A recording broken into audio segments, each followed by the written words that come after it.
हमारे डवाली विधानसभा क्षेत्र के आज अनेकों ऐसे विषय हैं जो अति गंभीर हैं।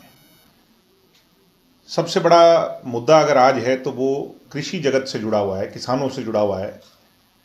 ये पूरा क्षेत्र हमारी जो पंजाबी बेल्ट है या ऊपर की जो पन्नीवाड़ा मोटा गांव से आगे की जो बेल्ट हमारी बागड़ी बेल्ट शुरू हो जाती है, इस दोनों ही बेल्ट के अंदर सबसे बड़ी समस्या अगर है तो वो पानी की है। पानी के समाधान को लेकर के समय समय पर आवाज़ उठती रही। आपको याद होगा डॉक्टर अजय सिंह चौटाला जी ने विधायक जब वो यहाँ से बने थे तो उन्होंने एक ड्राफ्ट किया था और सरकार के सामने एक प्रोजेक्ट रखा था और कहा था कि अगर जब कभी मुझे अवसर मिलेगा तो मैं इस पर काम करूँगा। बहरहाल वो अवसर उन्हें प्राप्त तो नहीं हुआ, मगर मैं आज इस बात की मांग आप लोगों के माध्यम से प्रदेश की सरकार से, मुख्यमंत्री जी से उठाना चाहता हूं कि चैनल डिस्ट्रीब्यूशन प्रोसेस के तहत घग्गर का पानी कालावाड़ी हल्के से होता हुआ हमारे पूरी पंजाबी बेल्ट को दिया जाए। सक्ता खेड़ा गांव इधर हमारा ऊपर तक पड़ता है, इसके आगे नहर लग जाती है। सक्ता खेड़ा गांव तक पूरा आगे पीछे कालावाड़ी से शुरू हो जाए। अगर चैनल डिस्ट्रीब्यूशन प्रोसेस के तहत पूरी पंजाबी बेल्ट में पानी लाया जाए तो उससे ही हमारा भविष्य सुरक्षित हो सकता है, वरना हमारे पास कोई दूसरा चारा नहीं है। दूसरा, घग्गर के ही पानी को चैनल डिस्ट्रीब्यूशन प्रोसेस के तहत बागड़ी बेल्ट के अंतिम छोर तक, राजस्थान कैनाल तक, उस क्षेत्र तक भी लाया जाए। उसकी भी मांग पीछे उठती रही। हमने बहुत प्रयास किए, मगर पिछली सरकार में इस महकमे ने, इरिगेशन महकमे ने उसे कामयाब नहीं होने दिया। मैं आज मांग करता हूं और मुझे उम्मीद है कि प्रदेश की सरकार जागेगी, मुख्यमंत्री जी सुध लेंगे और लाखों लोग जो आज बेबस हैं, किसानी त्रस्त है, डवाली क्षेत्र को वो जो है डवाली क्षेत्र की तरफ देखकर जो पानी हमारा वेस्ट होकर के आगे राजस्थान में जा रहा है, जिस पानी का बेनिफिट हरियाणा की जनता को मिलना चाहिए, उसको देने का काम करेंगे। डवाली और काणावाड़ी क्षेत्र को इसका बेनिफिट मिलेगा। मैं ये मांग भी करता हूं, मुझे उम्मीद भी है। दूसरा, पीछे मुआवजा कुछ गांव का आया, कुछ गांव का मुआवजा रह गया। 2022 का शायद मुआवजा जारी हुआ था। तो मैं मांग करता हूं सरकार से कि पक्षपात किसी भी तरह पर ना हो, बचे हुए गांवों का मुआवजा जल्द से जल्द जारी कर करके किसानों को राहत दी जाए। इसके साथ साथ हमारे शहर के अंदर कुछ प्राइवेट कंपनियों द्वारा पाइपलाइन डालने और उनके कार्य के चलते सारे शहर को खोद दिया गया है। आज शहर के किसी कोने से किसी कोने में चला जाए, शहर की बदहाली है, बुरा हाल है। कई जगह पाइपें टूट गई, कई जगह बिजली के खंभे कहीं उससे ध्वस्त हो गए। मैं मांग करता हूं हमारी कमेटी में बैठे लोगों से भी और सरकार से भी कि तुरंत इस पर सुध लेकर के और इस बदहाली से शहर को बचाएं। मैं मानता हूं कि जितने शहर हरियाणा में, उसमें अगर सबसे बदहाल है तो वो हमारा शहर है और इसके लिए प्रदेश की सरकार और कमेटी में बैठे लोग जिम्मेवार हैं, अधिकारी जिम्मेवार हैं। और प्रशासन से मैं मांग करता हूं कि जल्द इस पर वो कार्रवाई करेंगे। तो दिग्विजय जी, आज प्रदेश की बात करते हैं तो हर जगह लूट खसूट और हत्याओं का आलम है, तो सर इसके बारे में। कल पानीपत के अंदर हमारी पार्टी के कैंडिडेट रहे और बहुत जिम्मेवार साथी की हत्या कर दी गई। निरंतर देख रहे हो राजनीतिक लोगों की भी, हम पॉलिटिशियन को या पॉलिटिक्स से जुड़े हुए लोगों को ये मानते हैं कि वो तो कम से कम सेफ सिक्योर होंगे। आज प्रदेश का कोई नागरिक, कोई राजनीतिक, किसी भी जगत से जुड़ा हुआ कोई भी व्यक्ति सुरक्षित महसूस नहीं कर रहा। यहां आदमी तो सुरक्षित नहीं है, वहां माताएं बहनें क्या महसूस कर रही होंगी, प्रदेश की जनता क्या महसूस कर रही होगी, प्रदेश की नौजवान पीढ़ी क्या देख रही होगी।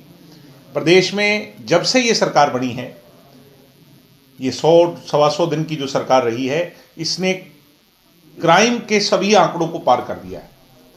जो बदहाली आज क्राइम रिकॉर्ड्स में हमारी है, बदमाश किस्म के लोग बंदूकों को लहरा करके खुले तौर पर घूम रहे हैं। सिर्फ गाने बैन करने से कुछ नहीं होगा। मैं सरकार से कहूंगा, मूल जड़ को पहचाने प्रदेश के अंदर सख्ताई से इसे निपटने का काम करें। मैं आज ये मांग करता हूं आपकी मांग। पुलिस जिला जैसे बनाया गया था तो यहाँ नशे का प्रकोप हो जा रहा है, लेकिन नशा दिन प्रतिदिन और भी बढ़ता जा रहा है, कोई इस पे अंकुश नहीं लग रहा सर। इसके क्योंकि बारे में सरकार की प्रदेशा स्तर पर कोई ऐसी पॉलिसी नहीं है जिससे नशा या नशा विक्रेताओं से सख्ताई से निपटा जाए। आज तक सरकार उनके खिलाफ कोई लेजिस्लेशन, कोई कानून नहीं ला सकी जिससे खौफ का माहौल पैदा किया जा सके।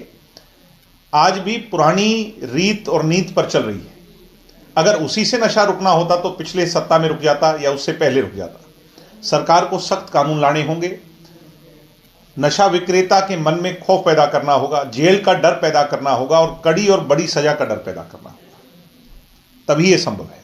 आप भी लगातार किसानों के हक की आवाज उठाते रहे हैं, लगातार जो शंभू खनौरी बॉर्डर पे हुआ किसानों के साथ, उसको कैसे देखते हैं? इसकी हम सब निंदा कर रहे हैं, पूरा प्रदेश निंदा कर रहा है, देश का किसान निंदा कर रहा है, किसान के संगठन निंदा कर रहे हैं कि कैसे भोले भाले किसानों को चंडीगढ़ बुलाकर बातचीत के बहाने उन्हें अरेस्ट कर लिया गया और धक्काशाही कर करके उनके टेंट हटा दिए गए। जो बॉर्डर, जो संघर्ष दिल्ली के खिलाफ था और जिसकी खुद वकालत मुख्यमंत्री जी करते थे, पंजाब के मुख्यमंत्री जी, उन्हीं द्वारा दिए गए आदेश पर किसान नेताओं को अरेस्ट कर पूरे आंदोलन को दबा दिया गया। जो दुहाइयां देते थे कि किसान कौम को कभी मरने नहीं देंगे, इसकी आवाज़ को कमज़ोर नहीं होने देंगे, आज उनने ही खुद एक इस तरह का प्लान रच करके पुलिस के साथ पूरे के पूरे किसान आंदोलन को मारने का प्रयास किया है। विनाश काले विपरीत बुद्धि, ये आम आदमी पार्टी और उसकी सोच और भारतीय जनता पार्टी के साथ मिलकर जो षड्यंत्र रचा है, इस ताबूत में आखिरी कील साबित होगी। इन लोगों को इसका खामियाजा लंबे समय तक भुगतना होगा। मेरी बात को आप नोट कर लेना कि लंबे समय तक इसका असर इन नेताओं को, जिन लोगों ने ये काम किया है, उनको भुगतना होगा। दिग्विजय जी, विधानसभा सत्र चल रहा है तो हल्का विधायक द्वारा क्षेत्र के कितने मुद्दों को उठाया जा रहा है? मैंने तो विधायक जी की आवाज़ ही नहीं सुनी, आपने सुनी तो बता दो। कहीं कोई वीडियो है, कहीं कोई विधायक जी ने कोई प्रदेश या हमारे दिवाली के लिए कुछ बोला है तो बता दो। ले दे करके विधायक जी ने जो बात लिखी है सरकार को, वो भी ऐसा लगता है कि बीजेपी की भाषा जो है वो विधायक जी बोल रहे हैं। और मुझे तो कहीं ना कहीं मैं आज विधायक जी से पूछना चाहता हूं कि आप इनेलो के विधायक हैं, विपक्ष के विधायक हैं या सत्ता पक्ष के विधायक हैं? मुझे बार बार ऐसा महसूस हो रहा है, और मुझे नहीं हो रहा, आपकी मंद मंद मुस्कुराहट भी ये बता रही है कि ये लगता ही ऐसा है कि ये बीजेपी के विधायक हैं, मुख्यमंत्री की भाषा बोलते हैं, प्रदेश की सरकार की भाषा बोलते हैं। मुझे ऐसा लगता है कि बहुत जल्द ये स्विच कर जाएंगे और जो है ना, ये इंडियन नेशनल लोकदल में ज़्यादा दिन नहीं रहेंगे। इनका मन, इनकी रूह, इनकी आत्मा जो है ये बसती है संघ में, बीजेपी में। ये इनेलो तो सिर्फ विधायक बनने गए थे, चोई ओम प्रकाश चौटाला जी का सहारा लेकर वो तगमा लगवाने गए थे। और अगर ऐसा नहीं है तो उन्हें सौगंध खानी चाहिए पब्लिक में आकर के कि मैं कभी बीजेपी ज्वाइन नहीं करूँगा।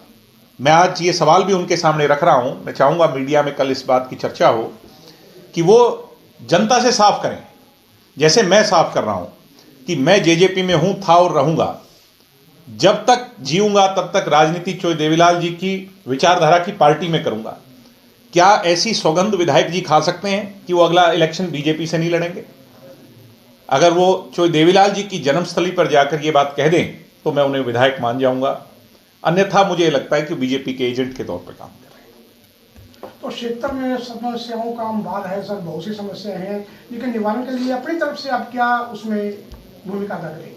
भूमिका मजबूती से अदा करेंगे, आवाज़ उठाएंगे, जनमानस की सड़क की लड़ाई हम लड़ेंगे, लड़ रहे हैं, गांव गांव जा रहे हैं। विधायक भी इतने गांव नहीं गए, कांग्रेस वाले की तो बात ही छोड़ दो।